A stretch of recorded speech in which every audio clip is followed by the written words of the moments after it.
All right, hello, welcome. This is our second cider release video, and I'm happy to bring it back out into the shop.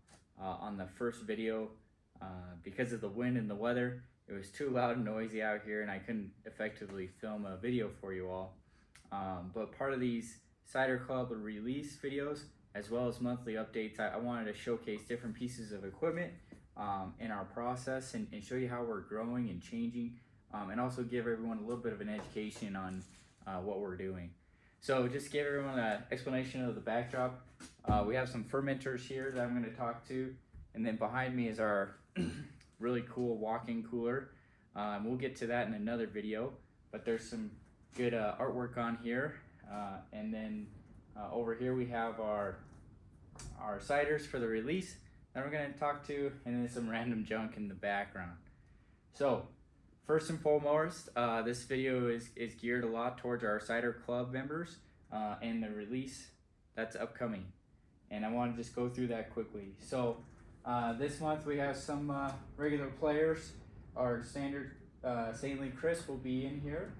We have our St. Bridget of Kildare. It's our Heffy cider. Would love to hear from folks who got the release the last time, how they're liking the Heffy cider. A lot of folks who I'm selling this to in person are loving it, and it's kind of becoming a crowd favorite. So I'd be happy to hear what you guys think as well. We'll have a strawberry, a blueberry, a ginger, and then like last time, there's going to be a special Saintly Crisp in here that's using Empire apples instead. So we were experimenting on some small batches and seeing what we like and don't like. So again, if people have opinions, feel free to send me an email or respond back to us on one of the social media platforms. And then what's special about this release is our St. Bernard Belgian style cider. So a little bit about this guy, quite a character, but back in, I think it was the 1100 ADs, he helped standardize and build out what would be the Order of the Knights Templar. But why we chose him in particular was really his role in the early, I'm going to butcher this name, Cistercian order, and also the Benedictine order. And these folks would have later become some of the Trappist monks that would brew the Belgian Trappist beers or Belgian ales that so many people love today and sought after, and that's kind of the influences here.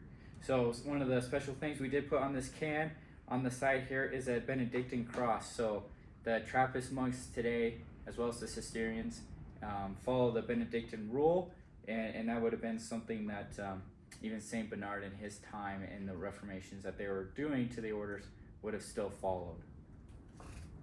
Okay, so overall about this cider, very similar in some of the notes and characteristics that you would taste in our St. Bridget of Kildare Heffy cider, but this one's gonna have a few differences. I don't want to say butterscotch, but maybe a little bit more bitters. I think it would pair very well with a slice of orange if you have one.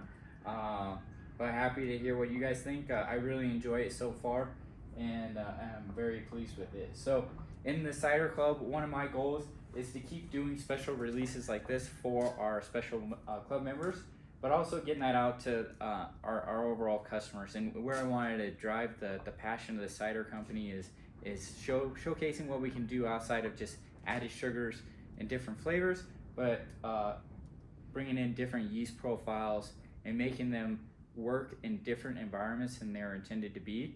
AKA, we're not brewing beer, we're doing cider, but I'm taking those same beer strains and bringing them into the cider. So another wrap up here, all of our ciders are 100% gluten-free, 100% apple juice, not from concentrate.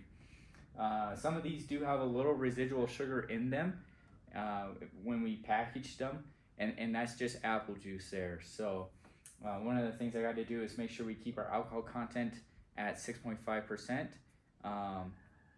And so there's sometimes I either have to dilute and or cut the fermentation process off early, and by doing that, there's some residual sugar still in the cans. So okay, so that's the Cider Club.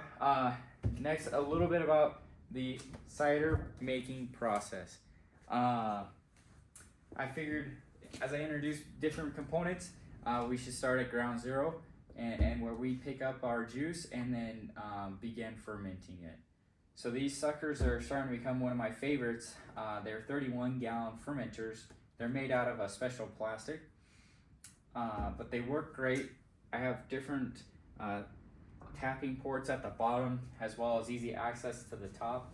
I can do 31 gallons of these at a time, which is equivalent to what in the industry what they would call 1 barrel for either beer or cider. So we have some different sizes of these guys. We have them in 15 gallons, then we have 31. We can still do things in 5 gallons, but it's kind of past our point of economical sense to do so. And then we're going to grow into IBC totes and fermenting in those. So that'll be showcased in another video. We are starting that process of using bigger 275-gallon totes to ferment in. And maybe in a future video I'll show you guys what that looks like as well. Okay, other major updates, as many of you have probably seen on our socials, we have a new canning machine, so we're starting to increase our output of cans, and we're starting to get our cider into a lot of different restaurants and liquor stores and some other special customers. So keep on supporting us, it means a lot to us, and we appreciate all you guys' help getting us to this point. Hope everyone's having a great Easter season, and God bless.